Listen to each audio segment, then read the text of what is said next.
Hello and welcome to the Next Gen Racing YouTube channel for our day 2 and 3 preview of the Cheltenham Racing Festival. Yes, I thought we'd bundle up all 14 races and fire through them as quickly as possible and hopefully find a few winners. If you haven't already, do go check out our day 1 preview. It should be somewhere below this one where hopefully you can find us fire through all 7 races very swiftly. If you haven't already, do click that like and subscribe button. It takes 2 seconds. It's free to do. We've got a lot more content coming before the Cheltenham Festival. We have our day 4 video with best bets coming as well. And also Sam returns on Saturday evening for our top 5 best bets video. So do make sure you stick around for those. We're going to fly through 14 races here. I'm going to start with the Gallagher Novices Hurdle. And we start off on the Wednesday with the Gallagher Novices Hurdle, where Ballyburn, we know, is finally going. Willie Mullins has confirmed his destination. Willie Mullins' bingo is over with Ballyburn, and he is going to the Gallagher, where, of course,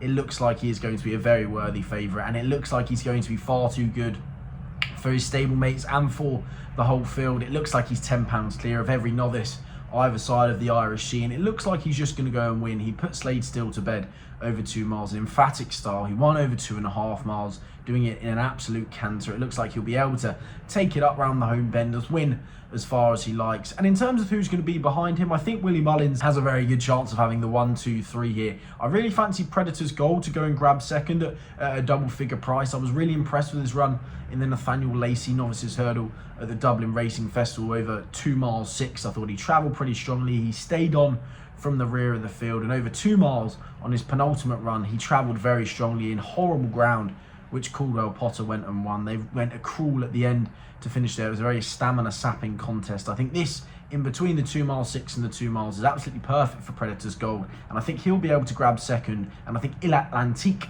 will be able to grab third there. He's a very consistent. I know he has been beaten a few times when it looks like he should have won and gone odds on in play, but he's a very worthy candidate, especially place chance. So that's going to be my 1, 2, 3, the TriCast for the Gallagher Novices Hurdle, because it looks like Ballyburn has the world at his feet. Moving on to the Brown Advisory, where we have another short price favourite and another horse who could have the world at his feet in fact to fall. Now, he was very impressive last time out in just a 2-runner race, beating Gaelic Warrior, but he did it in very good style. They set very good fractions throughout. His jumping stood the test there, and he put it to bed in good style. Of course, the 3 mile trip may be a little bit of a question mark there, but hey, I mean, he's been touted as a future Gold Cup horse, and it looks like he has the world at his feet. Will I be backing him at that price? Perhaps not, and I think there's one at an each way price who actually hails from a yard in the UK, Broadway Boy, around the 12 to 1 mark. And the angle that I quite like here is the last 3 Willers have all gone from pillar to post. They've made all from the front of the field, and it looks like Broadway Boy will go from the front of the field. And if you've given him his run at Warwick last time out, I know he has a lot to find probably with Factor File and Stay Away Faye.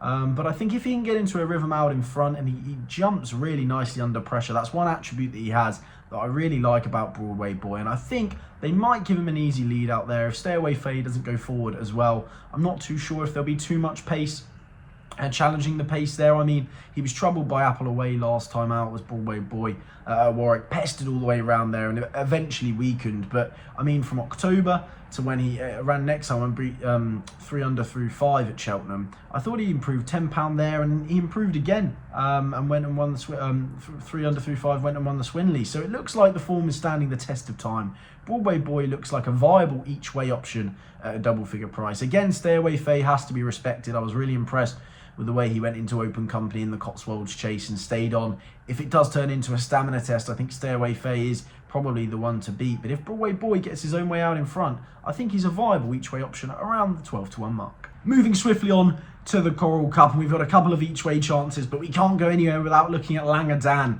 Now, it would be absolutely fantastic for Langadan to go and win here after winning last year. It's the most blatant bit of handicap plotting there has been. He's back down to the exact same mark as the Coral Cup. He may have had ulcer issues, he may not like the spring, but goodness me, it would certainly be one for the good guys if Langadan could go and win the Coral Cup. But 2 for me at a price here. I think this race certainly suits a little bit more exposed, a little bit more seasoned veterans as such, and Ballyadam's a 20 to 1 shot, and he has a pretty good record at Cheltenham. He's now off a mark of 147. He was a second in the Supreme back in 2021. He was 5th in the county in 2022. He was 5th in the county again last year off a mark of 148. He had 3 chase runs this season, didn't really work out for him. He reverted to hurdles, was third behind Irish Point in a Grade 1 in the Christmas hurdle there last time out. And I think of a mark 147, I think it's very fair. He'll stay the 2 mile 5. He likes Cheltenham, and I think he's an okay price. And the other one for the race is the Nigel Twiston Davis train, Guard Your Dreams, who's a massive price, in my opinion, at 33 to 1, off a mark of just 137. He was 7th in the race off 135 3 years ago, and things haven't really been too great for him. He had a really progressive season in 2021-22. He won the Grade 2 International Hurdle, which Lossiemouth won this year. Was probably going to be second to Pertemps at Aintree in a Grade 1 there, but things went downhill. He was off for 660 days, and then he came back, and I thought he put in a stellar performance in the International Hurdle behind Lossiemouth. He was beaten 12 lengths, but he was only 2 lengths off finishing second that day. He plugged on after the last there. It looks like this step up to 2 mile 5 is going to be an absolute dream for him. Look, last time out in the Wincanted in the Kingwell there, it was horrible ground. He jumped okay. He weakened out the back of the frame behind the Mean Lion. But I think at 33 to 1, Guard Your Dreams is definitely one that I'll be adding to Ballyadam in the Coral Cup. We won't take long with the Champion Chase because El Fabiolo is a very worthy favourite at the head of the field. It looks like he's going to have a decent amount of pace set up for him. Edward Stone's going to go forward, maybe Gentleman Demi as well, and I think he's going to set it up absolutely perfectly for El Fabiolo. Yes, his jumping may not be A1, but it doesn't look like he makes too many errors that are going to be threatening to him being out of the race. So I think El Fabiolo is just going to win the Champion Chase. Who's going to be in behind? Maybe Captain Guinness if they go a decent clip early doors, but hey, it looks like it's going to be an El Fabiolo procession. Quickly onto the cross country, which I'll cover shortly. I am a big fan of Delta Work. There is still heavy in the going description for the cross country course. He's come here, he's done it. He loves soft ground. I know we have the likes of Manila Indo there, but we got 17 mils of rain due on Sunday. Galvin might not like the ground. Manila Indo has only had the one over the cross-country fences. I'm going to stick with the seasoned pro Delta Work, who I think is a very worthy price at around the 3 to 1 mark. I think it's a good price for the cross-country. So I do think Delta Work's going to go in the cross-country and make it 3 out of 3. We're now on to the penultimate race of the day, the Plate over 2 miles. Of course, a big handicap chase here. Samoa is currently your favourite. Look, he was a massive eye catcher at Fairy House on his penultimate start, and he jumped horribly last time out in Grade 1 company, so he's probably a worthy 7 to 1 favourite. I won't be backing him at that price, I think it's fair to say. Safura looks like he's been targeted perfectly for this race. He didn't look like he wanted to get anywhere near Quilixios last time out when he finished second, I thought, so he's worthy at the head of the market there. But there's one for me, Madara at 12 to 1, who was seriously impressive at Cheltenham 2 starts ago. Absolute stellar jumper, jumped throughout, stayed on very stoutly, and then went and backed that up at the Dublin Racing Festival. He's up to a mark of 143, which will definitely test him, but he's a serious jumper. He's a double figure price, and I think he's got a huge chance. He stays under pressure. If they go a decent clip early doors, I think he can be there picking up the pieces. He'll be ridden for luck towards the rear of the field, but I think he's a cracking jumper. He stays out the trip strongly. We know he likes the course, and I think he's a big price. On to the final race of the day, the Bumper, and I am actually a bit of a fan of one in here, the Yellow Clay fan. I won't go into the Bumper in too much depth just because I'm not too sure it's the greatest race in the world, but I am a fan of the Yellow Clay. I thought he was very impressive on debut at Leopardstown last year, and he won in it was a decent time that he won in as well, and he backed that up in a listed race at Limerick last time out. And last time out at the Dublin Racing Festival, he travelled into the race very nicely, but he got checked and lost momentum, probably lost 3 to 4 lengths there, stayed on into 4th, probably would have been a little bit closer than 4th had he have not got that check. I probably think he may have finished second. And look, the winner of that race is out of Cheltenham, of course, now, and the winner of that race at the Dublin Racing Festival in the last 5 years, from that you've had 3 winners of the Champion Bumper and 2 seconds, and considering the winner's out, and I think he would have finished second, I think he's got a big old chance around the 8 to 1 mark. So it'll be the Yellow Clay in the finale on the Wednesday. On to the Thursday, and we start off with the Turners Novices Chase, which is the opening race there. We have Ginny's Destiny and Grey Dawning both vying for favouritism, and Iroko just in behind. I think Ginny's Destiny and Grey Dawning are probably both worthy joint favourites there. Of course, they've got 3 quarters of a length, Grey Dawning does, to make up, but was giving Ginny's Destiny £3 last time out. He was very impressive over 3 miles at Warwick on his last appearance. I do just wonder, did the 2.5 miles did it all come a little bit quickly for Grey Dawning? He didn't jump fluently throughout. Ginny's Destiny got into a lovely, beautiful rhythm out in front, stayed on stoutly, and I was really impressed with Ginny's Destiny last time out at Cheltenham, over 2.5 miles. He finished about 10 lengths quicker than Gallagher, who was on the same card there. It was running a very quick time, put the race to bed. If he gets out in a rhythm and plays Catch Me If You Can with Grey Dawning, I'm not too sure Harry Skelton will be able to catch him. If it all happens a little bit quickly like it did, I think Ginny's Destiny could be returning to the winner's enclosure. There is one, of course, Iroko. He's only had the one start over fences and he's 5-1 for the race. Now, I think Mountain of a Task doesn't even do that justice. There's only been one runner since 1997 who's tried to run in the Turners after just one run over fences in the UK or Ireland, and that is Saint Sonnet. Back in 2020, he finished 7th, and even then, Saint Sonnet had runs in France before that. So I think a Mountain of a Task doesn't even do it justice. Yes, he was very impressive on debut, but he's had setbacks, and goodness me, it looks like he faces a Mountain of a Task, and he looks a tiny price at around the 5-1 mark. Moving on to the maze that is the Pertemps, where I think Chantry House, of course, has a good chance of a mark of 143 after qualifying at Huntingdon last time out. But we got a pair of long shots here, the first of which is Cuthbert Dibbert, who's around 16-1 for the same owners actually as Guard Your Dreams. And I thought the manner he won, the manner in which he won at Chepstow and Haydock, he just looks like a very progressive sort of horse. Look, they could have protected his handicap mark a little bit more, and look at the first step up to 3 miles last time out at Haydock. It was a very stamina sapping contest, but hopefully he's learned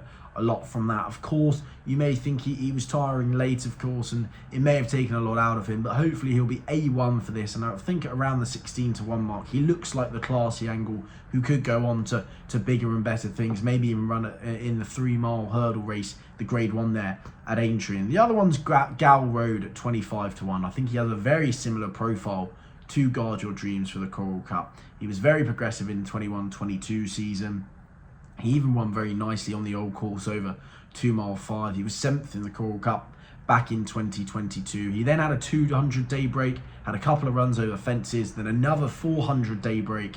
And then I thought he gave a good account over 3 miles on his return at Haydock. He then ran pretty well in the long walk there. I don't exactly think he's £10 well in or anything like that, but I think he's off a worthy marker, which is definitely workable for him. And if he does run his race, I think 25-1 is a big price for Gal Road in the Pertemps. Now on to the Ryanair, which is an absolute muddling of a race. And hey, it looks completely understandable that Envoy Allen, the money's come through him. He's had a very similar route to last year, dropping back to this favourable 2.5 mile trip for him. But I can't get it out of my head that he should have won at Down Royal. They finished at 115% finishing speed, and he's been out sprinted by Jerry Colomb, and Jerry Colomb is not one of his fortes speed. He's a stamina, he's a stayer through and through, and I think Envoy Allen, I think the race was absolutely perfect for him, and I think he should have won, so I do want to take him on. I think the ground isn't going to be right for Banbridge. Ahoy Senor, I'd love to see go and win here. It looked like he had an acid test at Ascot last time out in the Ascot Chase, but I don't know if I can really stick my neck out for him.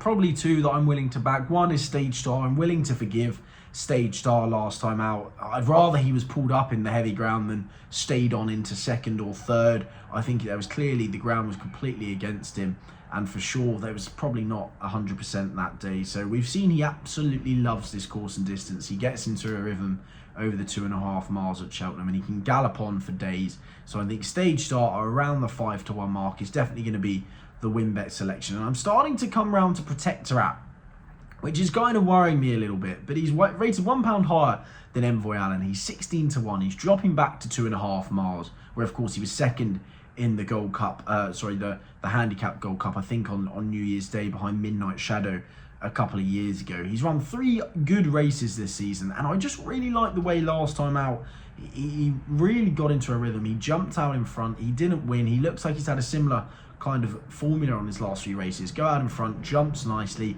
gets tapped for toe a little bit and stays on towards the line.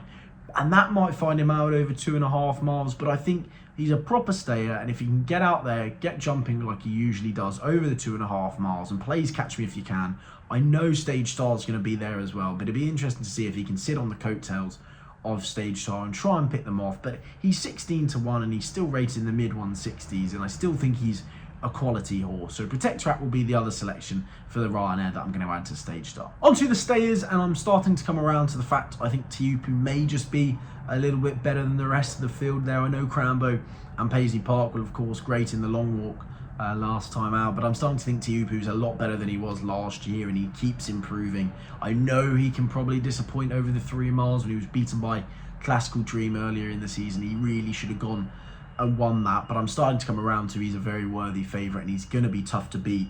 But 5 of the last 7 winners have been at a double figure price, and if there is one who could spring a little shock, I think it could be Sir Gerhard actually. You can pick holes in pretty much all of the runners in the field, bar probably Tiupu for the fact that he's a little bit inconsistent. But Sir Gerhard, look, he's 4 from 5 over hurdles. He won a grueling Ballymore. He went over fences. It didn't quite work. They sent him back over hurdles and last time out, and he ran a very good race to beat the Devil's Coachman at Punchestown over 2 mile 4. I think the step up in trip won't be a problem. He won a point to point over 3 miles. They went an even pace in the race at that he beat the Devil's Coachman in, and I think at a double figure price he may just improve a little bit. He may be a little bit forgotten about. I'd like to see him have another couple of runs over hurdles, but I think Sir Gerhard could be the one who challenges Tiupu, but I think Tiupu is definitely the one to beat. Onto the plates, where it looks like Krabilly is the good thing of the week for many people here, and you can understand why. He jumped very well when he fell on his Chase debut. Didn't really jump and show too much ability. I thought probably a little bit harsh there, but he didn't show what he showed on his Chase debut on his second start at Cheltenham behind Chinese Destiny. But he put Tamuras to bed in heavy ground at Exeter last time out in very good style. He's clearly off a workable mark of 140. He is probably the one who is £10 well in, and he should really be going on to win here if he is what a lot of people make of them. I'll probably have 2 against him. One is Theatre Man, who stayed on behind Ginny's Destiny last time out. I think a quick 2 mile 4 will definitely suit. He looks like he is a stout stayer. He's only had the 3 runs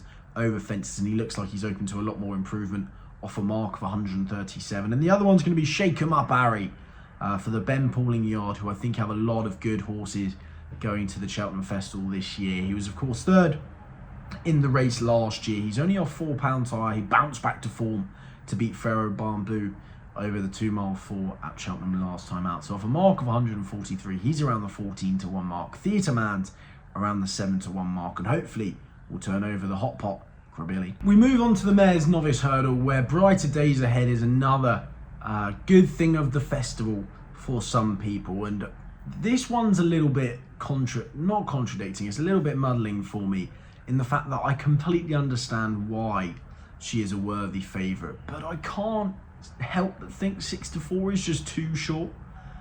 She's a 6 to 4 shot against 12 other mares who are unbeaten here, including Jade de Grugy and Dysart Enos, and I think all of them are very, very worthy heads of the market. I think Dysart Enos's penultimate run at Cheltenham, I was actually really impressed with that. The time worked out well in comparison to Go Dante on the same day. Even beat the Bat, who's in behind. I think he's off a very workable mark wherever he goes. Definitely one that I've got in the tracker list here, but it just smells of a boil over for me. I hope that Brighter Days Ahead goes and does the job, because I think she could perhaps be the next Apple's Jade, but there's one at a price, and if she goes here, she's 40 to 1, and I think it is a ludicrous price. It is Brucio for the boys in double green, and they of course bring a very strong hand to the Cheltenham Festival. I see myself getting attracted to many of their runners this year, but Brucio won at the Dublin Racing Festival, a race that has chucked up a few good winners. In 2020, Black Tears won it, who was second in the Coral Cup, and then went and won the Mayor's Hurdle. In 2021, Heaven Help Us won it, who went and won the Coral Cup, and Tell Me Something Girl was third, who then of course won the Mayor's Novice Hurdle. She's 40 to 1 non-runner no bet. I thought she was very impressive that day. She kept on very well. It did turn into a staying contest for sure, and she was brought down at Kelso last time out. I'm not 100% sure if they are going here, but I thought she couldn't have won at the Dublin Racing Festival any easier. They finished at 97% finishing speed. If they do go off a good clip here, I think she's going to love the stamina test, and Brucio at 40 to 1 I think could run into a place, but it looks like Brighter Days Ahead is clearly the one to beat. And finally onto the Kim Muir, which is of course always a very tough race, sometimes a very stamina sapping race as well. Well, I know the way you're thinking. It's another JP McManus hot pot. It's another short price. And are you willing to back him at that price? He's been behind the likes of Gaelic Warrior and Imagine this year. Look, he's clearly well handicapped, but anything can happen in these big fields. And I want one with a lot of stamina on their side. So I have landed on where it all began at around the 20-1 mark. I would love Wacker Clan to get in, but off a mark of 131, I'm not too sure if he'll get in for the Henry de Bromhead yard. But where it all began, won the Grand National Trial at Punchestown last time out, which Angel Dawn actually come from. He won it by 16 lengths. I know he's off a mark of 135 now. I actually think that's pretty workable for him, if I'm being honest. It clearly has plenty of stamina in hand. And around the 20-1 mark, they missed out the Leinster National to come here. And I think the Gordon Elliott yard, they love throwing a few at the Kinmure, and he's the one that I've landed on around the 20-1 mark. And there we have it. That's day 2 and 3 of the Cheltenham Festival done and dusted. All 14 races ran through there, and hopefully a few winners. We got through it nice and quick. If you do have any questions or all your nap fancies on day 2 or 3, do leave them below and we'll reply to as many as possible with any thoughts that you have there if you want to go into any more detail. But we've ran through 14 races there, hopefully found a few winners, and we'll be back for later today actually for our day 4 preview with naps of the week as well. So do make sure you tune in for that, and of course tomorrow where we have the return of Sam for our top 5 best bets video. So do leave your comments down below, do like, subscribe, all those good stuff if you are new, and of course we'll see you later on today for our day 4 preview.